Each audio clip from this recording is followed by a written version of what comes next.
기어코 이날이 오고야 말았습니다. 3일이면 끝날 줄 알았던 우크라이나 전쟁이 1년을 넘어 반환점을 지났습니다. 그래서 준비했습니다. 오늘은 1년의 전쟁이 바꾼 우크라이나와 러시아 두 나라의 참상을 정리해 보겠습니다.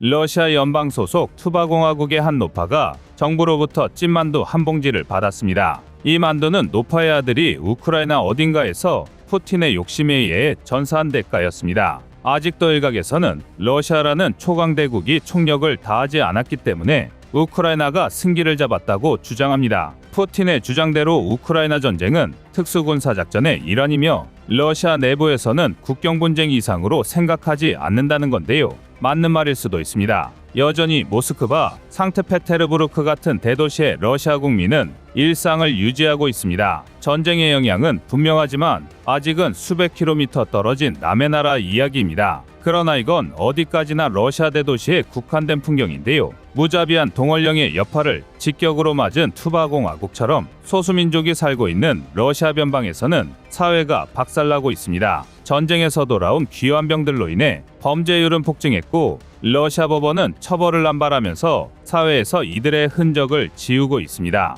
오죽하면 인종청소라는 주장까지 나올 정도인데요. 전쟁도 전쟁이지만 한 나라의 정부가 자신의 국민에게 이런 짓을 저지를 수 있다는 점이 경악스럽습니다. 더군다나 이로 인한 피해는 러시아의 경제 전반에 영향을 끼치고 있습니다. 블룸버그는 지금 당장 우크라이나 전쟁이 끝나더라도 2026년까지 러시아의 1900억 달러, 하나 약 247조 원이 넘는 어마어마한 피해가 계속될 것이라고 추산했는데요. 전쟁으로 말미암은 경제 붕괴도 심각한 문제이거니와 인구 구조가 붕괴 중이라는 게 상당히 치명적입니다. 당장 러시아군의 사상자만 봐도 우크라이나의 추산치에 따르면 무려 58만 4,400명에 달합니다. 그리고 이 중에서 전사자만 무려 14만 5천 명이 넘는데요. 부상자 4명 중 1명이 전사했다는 이 수치가 도저히 말이 안 되는 수준이라 각종 외신과 영국 국방정보국 공개 자료를 최대한 보수적으로 교차 검증해봤습니다. 하지만 그래도 사상자 17만 5천 명에서 20만 명에 전사자만 4만에서 6만에 이른다는 충격적인 결과가 나왔는데요. 심지어 바그너 그룹의 사상자 발생률은 무려 50%가 넘습니다.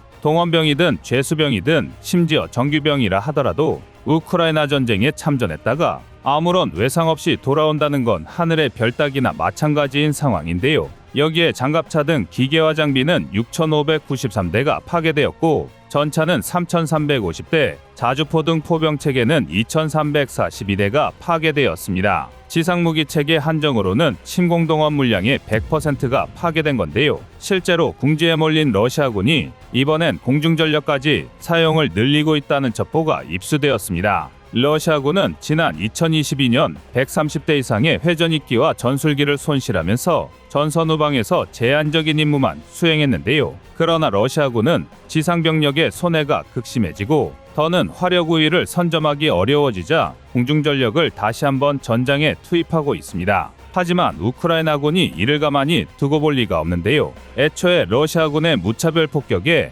우크라이나군의 방공망은 극한까지 강화된 상태입니다. 일례로 2022년 11월에만 미국은 나삼스를 포함한 무기체계 5,200억 원 이상을 지원했고 독일도 아이리스티 기반 지대공 방공미사일을 지원했는데요. 현재 우크라이나의 방공망의 격추 성공률은 무려 80%에 달합니다. 더군다나 러시아 항공우주군은 미사일은 물론이고 숙련된 조종사조차 부족해서 민간 항공기 파일럿까지 죄다 끌어모으고 있습니다. 심지어 러시아 항공우주군 수뇌부조차 공중전력을 투입해봐야 대부분 터져나갈 것이라는 걸 알고 있는데요. 그럼에도 불구하고 공중전력 투입을 단행할 생각입니다. 10개 중 8개의 손실을 감수하더라도 2개의 이득을 노리겠다는 건데요. 1년간의 소모전을 거듭한 결과 러시아 사회는 물론이고 군대까지 돌격을 작전이랍시고 밀어붙일 정도로 누더기가 된 것입니다. 물론 우크라이나군 또한 정상적인 상황은 아닙니다.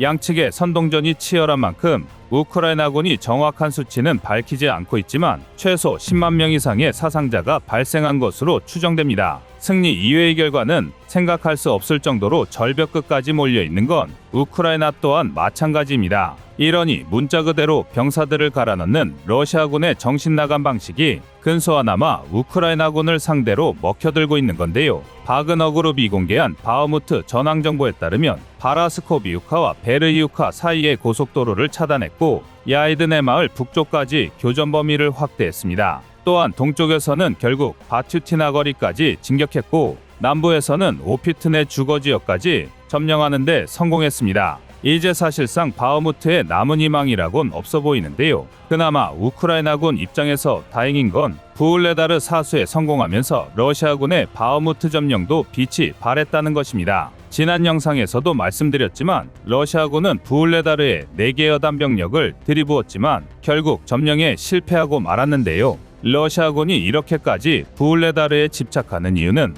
이곳이 바흐무트와 정반대로 알짜배기 전략적 요충지이기 때문입니다. 아시다시피 러시아군은 자신들의 부족한 보급 역량을 보충하기 위해 우크라이나의 광범위한 철도망을 이용 중인데요. 특히 그 중에서도 부울레다르 남동쪽 볼로바는 동부전선의 도네츠크와 남부전선을 잇는 허리와도 같은 도시입니다. 러시아는 이곳의 전략성을 일찍부터 알고 있었고 무려 2014년부터 돈바스 전쟁을 이용해 폴로바 체크포인트 작전을 통해 베레 정부 도네츠크 인민공화국의 영향력 아래 두고 있었는데요. 심지어 우크라이나 전쟁 개전 초기부터 한 달 만에 볼로바 부울레다를 점령하면서 철도망을 확보했습니다. 이 덕에 러시아 본토와 동부전선, 남부전선을 잇는 대규모 철도 보급망을 구축할 수 있었는데요. 그런데 지난 2022년 6월 우크라이나군이 부울레다르를 탈환하면서 사정이 반전되었습니다. 그도 그럴 게 볼로바는 부울레다르에서 고작 25km밖에 떨어져 있지 않습니다. 이는 즉 우크라이나군의 105mm, 120mm 야포 사거리에 볼로바 기차역이 포함된다는 건데요. 심지어 아슬아슬하긴 하지만 제블린의 사거리에도 포함되면서 남부전선 철도 보급망이 허리에서부터 완전히 끊겨버렸습니다. 이로 인해 우크라이나군은 동부전선에 병력을 집중할 수 있었고 남부전선에서는 비교적 큰 전투가 없는 건데요. 게다가 전쟁 일주기를 기점으로 러시아의 충계대 공세가 시작될 것이라던 예측이 빗나가면서 이제 전쟁은 최대 2-3년까지도 더 이어질 수 있다는 전망이 나오고 있습니다. 마치 6.25 전쟁의 고지전처럼 진지전의 형태를 띈 채 동부전선에서만 일진일퇴의 공방이 이어질 것이라는 예측인데요. 그러나 결국 소모전에 지친 우크라이나가 러시아의 휴전협정을 받아들이리라는 것입니다. 지금이야 우크라이나가 크림반도와 돈바스 전 지역을 탈환할 때까지 휴전은 없을 것이라 단호하게 말하고 있지만 두 나라 모두 2024년 봄에 대선이 예정되어 있습니다. 정권 교체 시기가 되면 구심점이 약화되어 전쟁에 대한 피로도 또한 극심해질 것입니다. 휴전을 생각하지 않을 수 없을 텐데요.